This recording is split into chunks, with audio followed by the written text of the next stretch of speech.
Libya's revival tops the agenda at a high-level meeting getting underway in Tunisia. More than 40 countries have been invited and organizations such as the World Bank. CCTV's Youssef Gaiji has this update. The meeting in Tunis is seen as extremely important in setting out the roadmap for recovery for Libya. It's been called by the UN mission in Libya in partnership with the United Kingdom. The officials are expected to identify the priorities and the help Libya needs in areas such as basic services, infrastructure, law and order, and curbing migration. The aim is to agree some sort of coordinated international plan to stabilize the country in turmoil for the past 5 years. Just this week, US President Barack Obama had conceded his biggest mistake was failing to plan for Libya after Muammar Gaddafi in 2011. The critical areas of security in Libya's oil are not on the agenda today.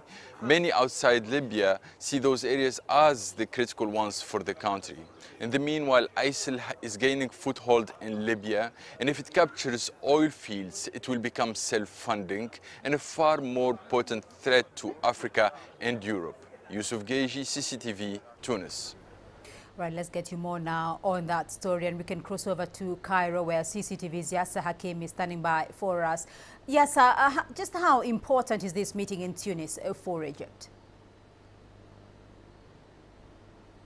Yes, for Egypt and for North Africa in particular, it's very important to try to coordinate between Libya's neighbors as well on how to stop funding, to stop all kinds of sources coming to arms and militants going to Libya. You know, the pressure on ISIL in Iraq and Syria has been increasing. They've been losing ground there, and Libya now is seen as the alternative headquarters, if you might say, of ISIL right now, and it's expected to witness more infiltrations, more ISIL members or weapons going into Libya in the next few months if the international community and the Libyan factions do not unite and find a way to crack down on the on the terrorist groups in Libya. So this is seen as crucial, and what's more important is that the Libyan different political powers in Libya would get to an agreement and form the coalition government, at least voted in, so it can start its work. Well, yes, over 40 countries have been invited for talks there. What will the Egyptian delegation, though, be focusing on during the talks?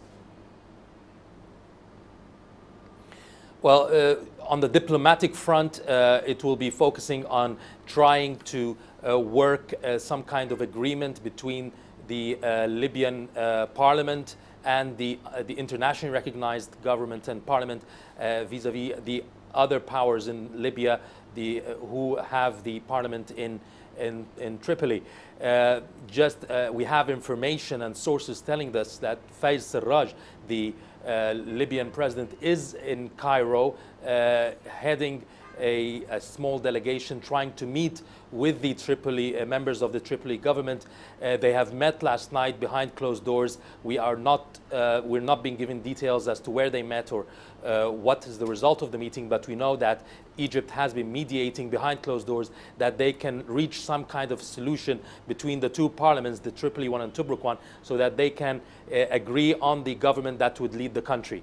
Militarily, Egypt believes that the army, the Libyan army, must be armed. There's an embargo on the Libyan army from the international community, and this has weakened the army against the sophisticated weapons with the ISIL at the moment, and the terrorist groups have more arms, more sophisticated weapons than the army itself, and the army needs that help and the funding and the military and the weapons to fight off ISIL. And Egypt will be pushing for that, but this cannot happen unless there's a government that's agreed upon by the Libyan people that will oversee the arming of the Libyan military so that it can crack down on ISIL with the help of the international community. And I think this is what Egypt will be pushing for during this meeting. Right, Yasser Hakim for us there in Cairo.